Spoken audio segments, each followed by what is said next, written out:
बिस्मिल्लाहिर्रहमानिर्रहीम। मेरा आज का पैगाम साउथ एशिया के तमाम लोगों, वेस्ट अफ्रीका के तमाम लोग और नॉर्थ ऑस्ट्रेलिया के तमाम लोग जितने भी हैं उन सब के लिए मेरा ये पैगाम है। देखिए, आज से 2 दिन बाद यानी संडे को 21 जून को सोलर इक्लिप्स होने जा रहा है। वो स्टार्ट होगा सुबह 9:15 से और चलेगा तकरीबन 3 o'clock तक, और ये इंसानी आंखों के लिए विजिबल जो है वो 12 PM पे होगा। इसके हवाले से मैं आज आपको बताऊंगा कि सोलर इक्लिप्स है क्या, ये सोलर इक्लिप्स होता कैसे है और ये कैसे नुकसान देता है इंसानी सेहत को, ह्यूमन हेल्थ को कैसे अफेक्ट करता है। देखिए, सोलर इक्लिप्स जिसको उर्दू में सूरज ग्रहण भी कहते हैं, ये होता तब है जब सूरज और दुनिया के दरमियान जो है चांद आ जाता है, और ये बहुत ज़्यादा रेयर एस्ट्रोनॉमिकल इवेंट है। इस तरह के 2 इवेंट्स हैं जिसको एक को सोलर इक्लिप्स कहा जाता है, दूसरे को लूनर इक्लिप्स कहा जाता है। लूनर इक्लिप्स जो है वो रेयर नहीं है, वो होता रहता है, और सोलर इक्लिप्स जो है वो साल में 1 दफ़ा या 2 दफ़ा, इससे ज़्यादा नहीं हो सकता। और ये बहुत ज़्यादा, जिस तरह मैंने बताया, रेयर एस्ट्रोनॉमिकल इवेंट है और बहुत ज़्यादा नुकसानदेह भी है। इसके हवाले से मैं आज आपको बताऊँगा। ये होता ऐसे है जिस तरह मैंने पहले बताया कि सूरज और दुनिया के दरमियान में चांद आ जाता है, जिसकी वजह से एक ख़ास इलाका दुनिया का, उस पे जो है चांद की मतलब सूरज की रोशनी उस इलाके तक नहीं पहुंच पाती, और चांद की जो शैडो होती है, जो साया होता है, वो उन इलाकों के ऊपर पड़ती है। और जिस तरह मैंने स्टार्ट में कहा कि मेरा ये पैगाम वेस्ट अफ्रीका के, नॉर्थ ऑस्ट्रेलिया और साउथ एशिया के लोगों के लिए, मैंने उनका जिक्र इसीलिए किया क्योंकि इस दफ़ा 21 जून को 2020 को जो सोलर इक्लिप्स होने वाला है वो इन इलाकों के ऊपर होगा।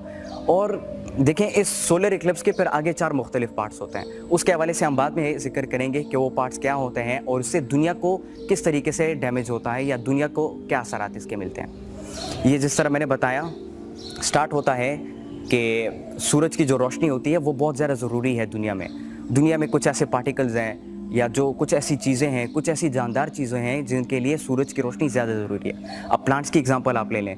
प्लांट्स अपने फोटोसिंथेसिस का जो प्रोसेस होता है, जिसके ज़रिए से वो फूड बनाती है, वो ग़िज़ा बनाती है, वो फल बनाती है, वो वेजिटेबल्स बनाती है। और वो फोटोसिंथेसिस का जो प्रोसेस होता है वो अमल तब में आता है, वो इम्प्लीमेंट तब होता है जब सूरज की रोशनी प्लांट को मिलती है।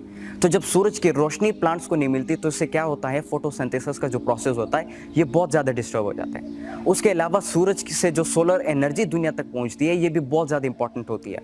इससे आम हमारी ज़िंदगी में जो अशा का इस्तेमाल करते हैं हम, उसमें भी सोलर एनर्जी का इस्तेमाल करते हैं। उसके अलावा जो सोलर पैनल्स होते हैं हमारे, उसके लिए भी सोलर एनर्जी की ज़रूरत होती है, और अगर सोलर एनर्जी नहीं है तो बहुत सारी ऐसी चीज़ें दुनिया में जो कि रुक जाती हैं, काम करना छोड़ देती हैं। तो इसीलिए ये बहुत ज़्यादा नुकसानदेह है, जो कि इंसानों की सेहत को भी नुकसान देती है, और उसके अलावा इंसान जिन चीज़ों का डेली इस्तेमाल करता है उन चीज़ों को भी नुकसान देती है। सोलर एनर्जी यानी दुनिया तक नहीं पहुँच पाती क्योंकि चाँद सूरज के बीच में और दुनिया के बीच में आ जाता है।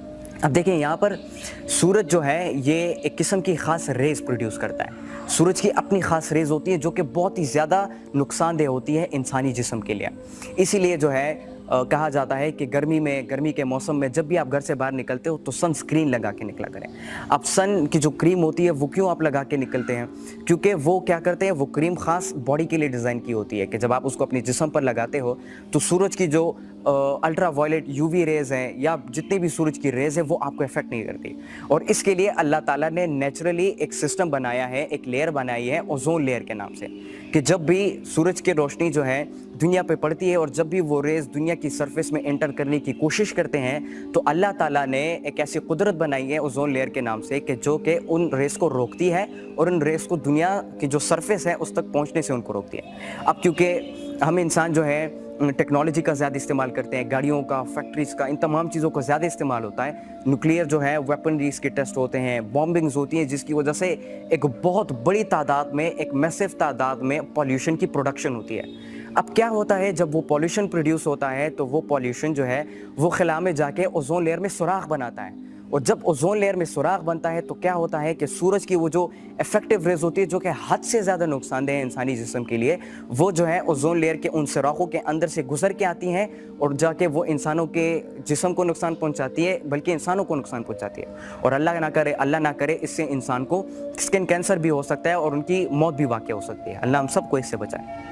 अब क्या है कि पॉल्यूशन की तादाद बहुत ज़्यादा बढ़ चुकी है। ट्रिलियंस की तादाद में पॉल्यूशन जो है क्रिएट होता है, चाहे वो वाटर पॉल्यूशन है, और सबसे ज़्यादा हिजेडियस जो पॉल्यूशन है एयर पॉल्यूशन, जिससे हमारे लंग्स को भी नुकसान पहुंच रहा है, हमारी ओजोन लेयर को भी नुकसान पहुंच रहा है, और सूरज जो नुकसानदेह जो हिजेडियस रेस प्रोड्यूस कर रही है उसके लिए भी एक रास्ता बन रहा है कि वो दुनिया में आ सके और हम लोगों को अफेक्ट कर सकें। तो सोलर इक्लिप्स के ये होता जिस तरह मैंने बताया, ये होता ऐसे है सिंपली कि चांद जो है वो सूरज की जो लाइट है, सूरज की जो एनर्जी है जो कि ज़रूरी है हम सब के लिए, उसको ब्लॉक कर देता है। और उसके ब्लॉक होने के बावजूद, क्योंकि दरमियान में से तो लाइट नहीं आ रही, लेकिन इर्द गिर्द से सूरज की लाइट आ रही होती है, जिससे बहुत ज़्यादा नुकसान होता है। मतलब फॉर एग्जाम्पल ये दुनिया है, ठीक है, ये चांद है, और ये चांद है, चांद बहुत छोटा है दुनिया से, और फिर ये सूरज है जो कि बहुत बड़ा है। अब ये सूरज रोशनी यहाँ पे पास कर रहा है, ठीक है, ये सूरज की रोशनी यहाँ पर तो आ रही है और दुनिया का ये इलाका ब्लॉक हो रहा है, लेकिन बाकी इन इलाकों को तो रोशनी जाती है, ठीक है। तो क्या होता है कि जब वो रेज यहाँ पर आती है तो वो रेज इससे टकरा कर इस तरफ चली जाती है। तो क्या होता है, यहाँ पे तो वो रेज नहीं पहुँच पाती,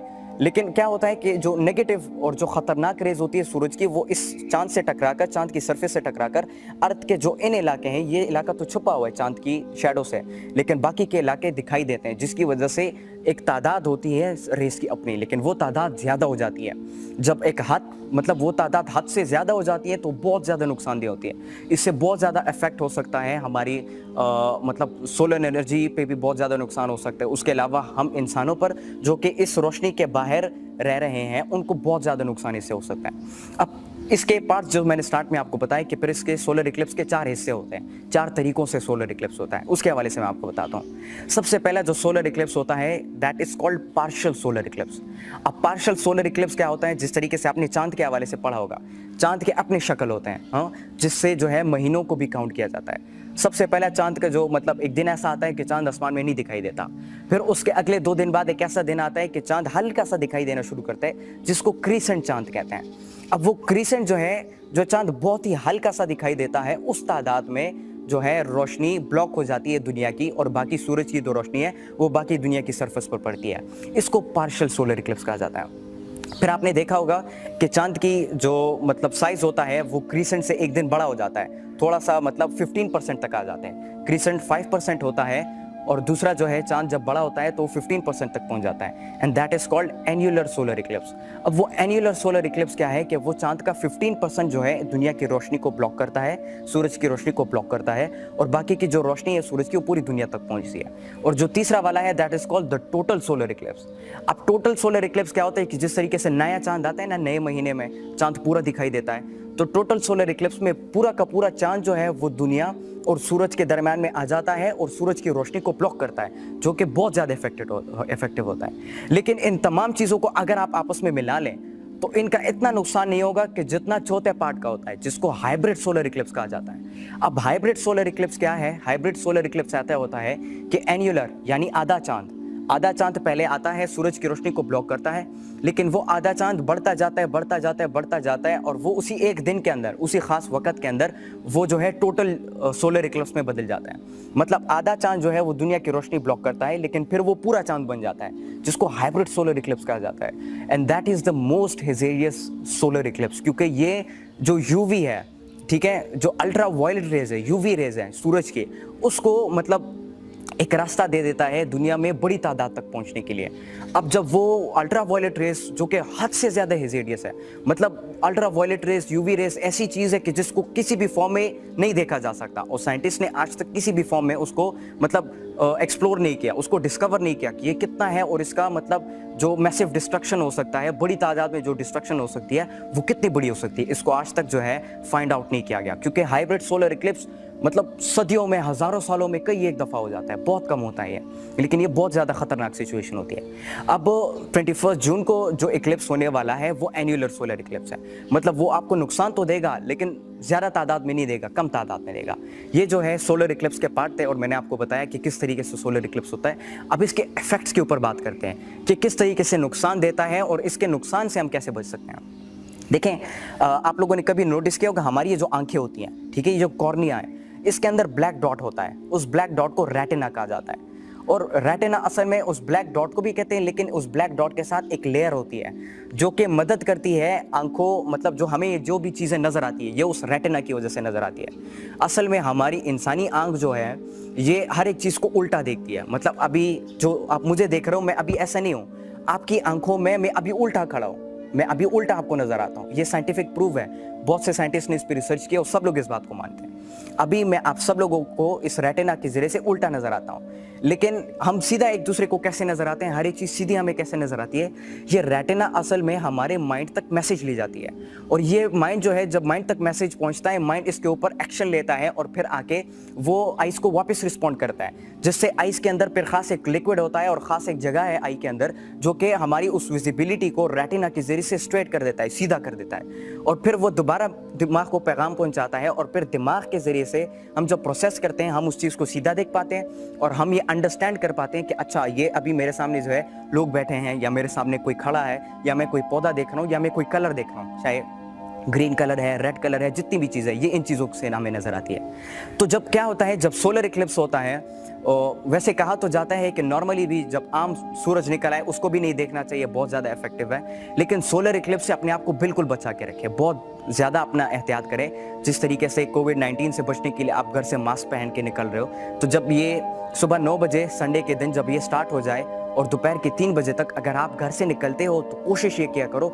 सन ग्लासेस पहन के निकलें। सन ग्लासेस से क्या होगा कि सन ग्लासेस के अंदर जो एंटी मतलब सन की एक फिल्टर लगा होता है उसके अंदर, ठीक है, वो डार्क फिल्टर होता है। उस फिल्टर से क्या होता है कि अगर आप सूरज को देखते भी हो, वो ज़्यादा नुकसान आपको नहीं देखता, लेकिन फिर भी सन ग्लासेस पहनने के बाद भी उसको देखने से गुरेज करें।